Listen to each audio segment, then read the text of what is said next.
Chhatrapati Shivray Bharat Ratna doctor Babasaheb Ambedkar यांना या ठिकाणी मानवंदना करतो.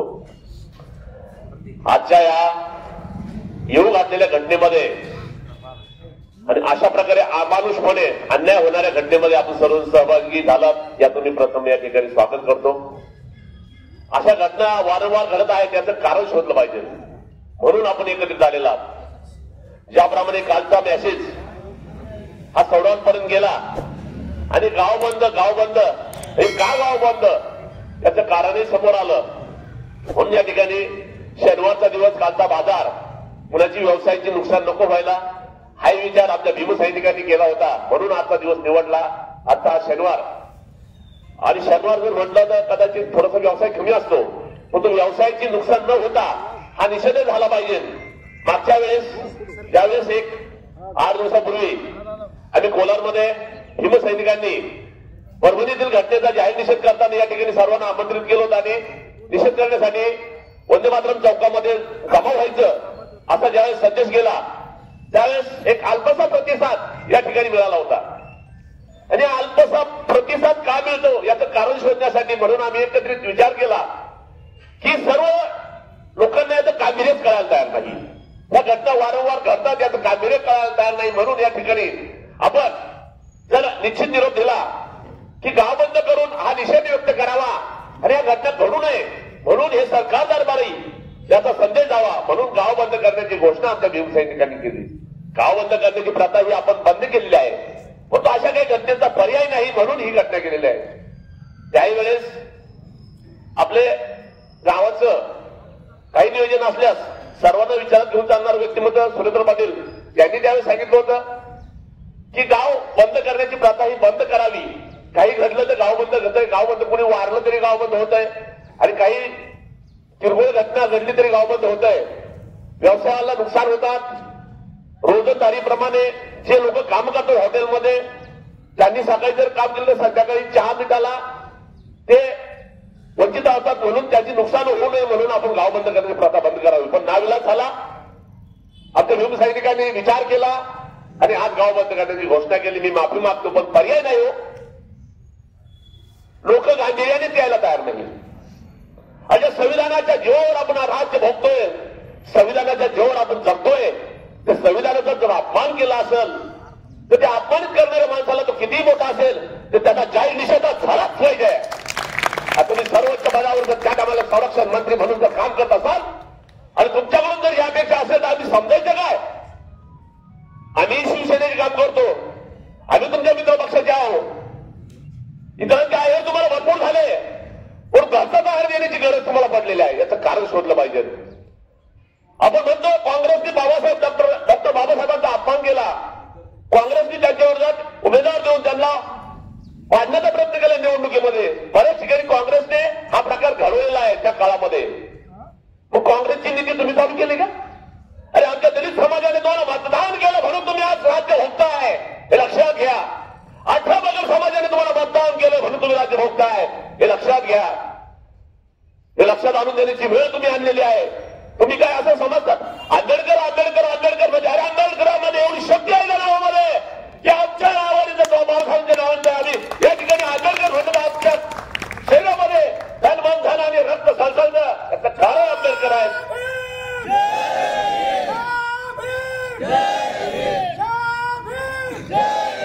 अशा प्रकारे जर कोणी अपमान करत असेल अवहेलना करत असेल आमच्या डॉक्टर बाबासाहेब आंबेडकरांचं आम्ही सहन केलं जाणार नाही. अरे तुम्ही कधी काही त्यावेळेस तुम्ही सतरंजीवरून आज संरक्षण मंत्रिपद गेलात. तुम्ही सामान्य कार्यकर्त्यापासून वरच्या लेवलला गेलात. अरे तुम्ही काही काळ तडीपार होता हे लक्षात घ्या. आम्ही काही काळ तडीपार होतो हे आमच्या लक्षात आहे. पण सामाजिक कार्यकर्त्यात आम्ही तडीपार होतो हे आमच्या लक्षात आहे. आम्ही कोणावर अन्याय केला नाही पण तो अन्याय सहनही करणार नाही ही ताकद आमच्यात आहे. जब तक सूरज चांद रहेगा, जब तक सूरज चांद रहेगा.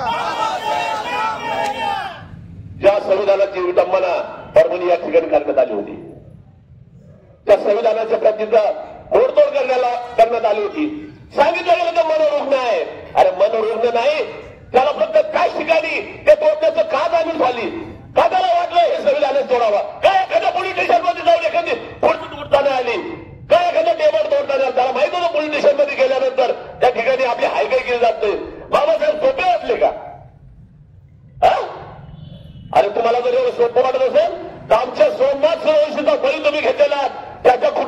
वेदना झालेल्या आहेत ते कुटुंब वाऱ्यावर आले, जो शिक्षण घेऊन आज संविधानाचं संगोपन करत होता, फक्त त्यांनी व्हिडिओ शूटिंग काढली होती आणि व्हिडिओ शूटिंग मध्ये प्रसारित करत होतं की घडलेली घटना काय आहे, म्हणून तुम्ही आरोपी करता, म्हणून तुम्ही पोलीस कस्टडीमध्ये घोट्याला मारहाण करून सांगता की हृदय विकाराच्या फटक्याने गेलेला आहे. तो फटक्याने नाही, तो तुमच्या फटक्याने गेलेला आहे आणि त्याच फटक्या आम्ही तुम्हाला दिल्याशिवाय राहणार नाही. फटके देण्याची ताकद आमच्यात आहे, म्हणूनच संविधानाच्या जोर आम्ही आजही बाबासाहेबांचा आदर करतो. त्या संविधानाने तुम्हाला आणि आम्हाला सर्वसामान्य माणसाला स्वाभिमानाने जगण्याचा अधिकार दिलेला आहे. असा डॉक्टर बाबासाहेब आंबेडकरांचा भारत रत्न डॉक्टर बाबासाहेब आंबेडकरांचा. अरे 10 लाख रुपये त्या कुटुंबाला देता तुम्ही आणि त्याला आम्ही मदत करत आहोत. सरकारला एकच सांगणं आहे, ज्याप्रमाणे शिबिरात लढणारे जो सैनिक आहे त्याला ज्याप्रमाणे सुविधा मिळाल्या जातात, तो शहीद झाल्यानंतर त्या ठिकाणी त्यांचा मान सन्मान केला जातो आणि त्याला सर्व काही फॅसिलिटी दिल्या जातात, त्याचा देवसैनिकाला मिळाला पाहिजे हीच आमची अपेक्षा असणार आहे.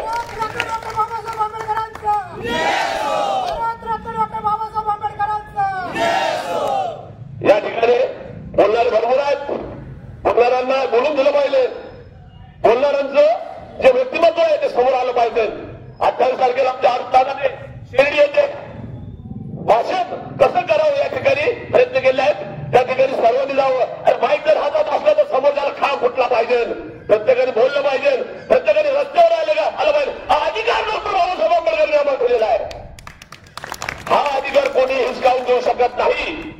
म्हणून आज या ठिकाणी बोलण्यासारखं भरपूर होतं. आज आपण जे बोलतोय ते समाजासाठी महत्वाचं आहे. संविधानाने 18 प्रकार समाजाला एकत्र करून पुढे लढण्याचा मार्ग हा संविधानाने दिलेला आहे. छत्रपती म्हणतात, छत्रपती दोनच होऊन गेले, एक स्वराज्याची स्थापना करे, हिंदू स्वराज्याचे संस्थापक छत्रपती शिवराय, आणि ज्यांनी हातामध्ये लेख निघून सर्वसामान्यांना रस्त्यावर लढण्याचा जो अधिकार दिलेला आहे तो छत्रपती डॉक्टर बाबासाहेब आंबेडकर. तिसरा छत्रपती होऊ शकत नाही. आज ही घटना अशा प्रकारे घडत असताना आपण सर्वजण एकत्रित आलात.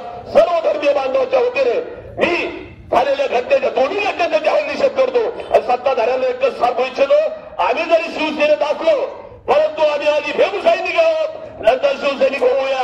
कारण डॉक्टर बाबासाहेब आंबेडकरांचे विचार आमच्या रक्तात आहेत.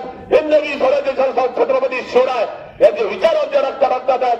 हिंदू हृदय सम्राट सरसेनापती बाळासाहेब ठाकरेंचे विचारही आमच्या रक्तात आहेत. पण हिंदू हृदय सम्राट बाळासाहेब ठाकरेंनी एकच सांगितलं होतं की तुम्ही फक्त रडू नका, लढत चला. डॉक्टर बाबासाहेबांनी तेच सांगितलं, रडू नका, लढत चला. छत्रपती शिवाजी महाराजांनी तेच सांगितलंय. म्हणून आज आपल्या सर्वांच्या वतीने या ठिकाणी हा जाहीर निषेध करतो. शिववंशदष्टान गोसाई समाज महाराष्ट्र प्रदेश अध्यक्ष या नात्याने, बाळासाहेबांची शिवसेना जिल्हा उपाध्यक्ष या नात्याने, एकनाथ शिंदे गटाच्या वतीने, त्याचप्रमाणे कुस्ती मल्ल विद्याचा तालुका अध्यक्ष, राहता तालुका अध्यक्ष या नात्याने आमच्या सर्व धर्मीय बांधवांच्या वतीने दोन्ही घटनेचा जाहीर निषेध करतो. या ठिकाणी थांबतो. जय हिंद.